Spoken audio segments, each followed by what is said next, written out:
Assalamualaikum warahmatullahi wabarakatuh. Apa kabar semuanya? Semoga tetap sehat. Bertemu lagi dengan Ibu Sera dalam mata pelajaran Bahasa Indonesia. Nah, pada pertemuan ini kita akan melanjutkan materi yaitu tentang langkah-langkah menyusun teks pidato persuasif. Seperti biasa, sebelum mulai pelajaran ada baiknya kita membaca basmalah terlebih dahulu. Bismillahirrahmanirrahim. Langsung saja kita membahas materinya. Berikut ini adalah langkah-langkah menyusun teks pidato. Yang pertama, menentukan tema atau topik pidato. Yang kedua, mengembangkan teks pidato berdasarkan strukturnya. Yang ketiga, menggunakan bahasa Indonesia yang baik dan benar. Dan yang keempat, menyesuaikan isi teks pidato dengan konteks, tujuan pendengar, situasi, dan kondisi.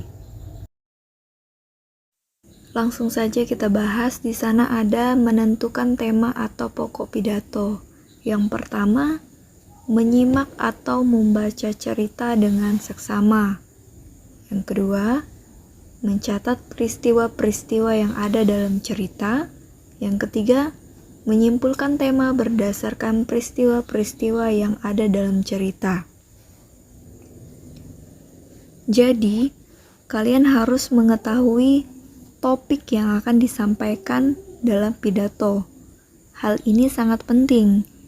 Jika kalian tidak terlalu paham tentang topik yang ditugaskan, maka lakukan kajian dan belajarlah sebanyak mungkin hal-hal yang berkaitan dengan topik tersebut. Apabila topik bersifat kontroversial, alangkah baiknya kalian mengetahui argumen dari semua sisi terhadap persoalan atau topik. Apapun argumen yang kalian buat akan lebih meyakinkan jika kalian menambahkan dua pandangan atau membahas dua pandangan yang berbeda. Lalu, luangkan waktu. Jadi waktu itu sangat penting. Jadi luangkan waktu untuk membaca buku atau artikel yang berkaitan dengan topik. Kalian dapat pergi membaca ke perpustakaan sekolah atau perpustakaan daerah. Bahkan, bisa mencari informasinya melalui internet. Pastikan informasi berasal dari sumber yang terpercaya, misalnya organisasi berita terpercaya, buku ilmiah, atau artikel. Sumber berorientasi opini itu seperti editorial surat kabar, perbincangan di radio atau televisi, dapat bernilai untuk menemukan bagaimana pikiran orang lain tentang topik yang sama.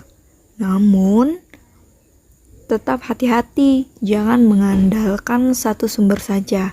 Jika menggunakan banyak sumber, pastikan membaca ragam sudut pandang, bukan hanya satu sisi. Jadi, lebih baik menggunakan sudut pandang dari beberapa sisi. Selanjutnya, mengembangkan struktur teks pidato persuasif. Ada 4 bagian. Yang pertama, salam pembuka. Biasanya salam pembuka berada di awal pidato atau awal paragraf, karena dia membuka jalannya pidato. Contohnya, Assalamualaikum warahmatullahi wabarakatuh.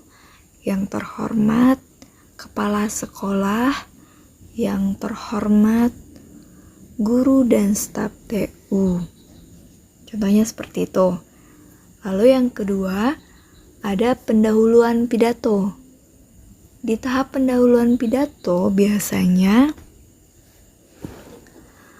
teks yang diungkapkan berupa ucapan rasa syukur, ucapan terima kasih, dan tujuan pidato secara singkat.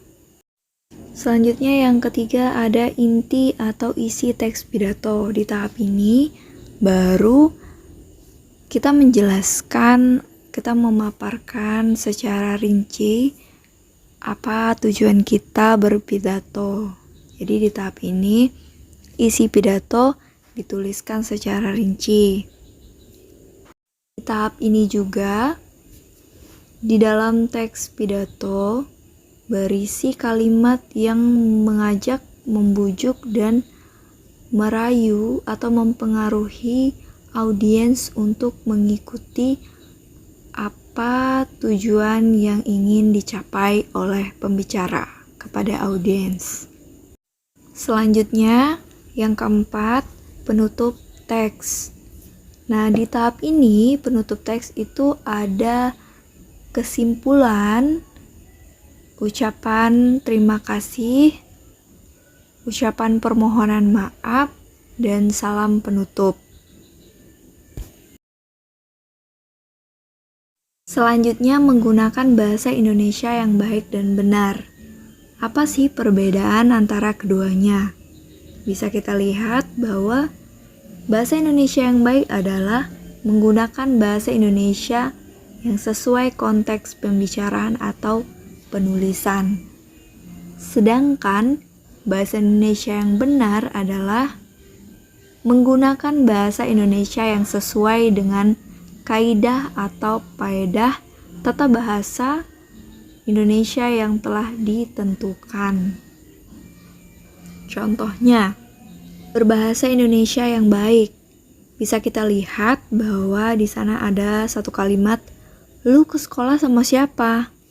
Nah, pada kalimat itu, jika digunakan dengan teman sebaya atau akrab, kalimat itu adalah kalimat baik, tetapi dalam forum yang tidak resmi.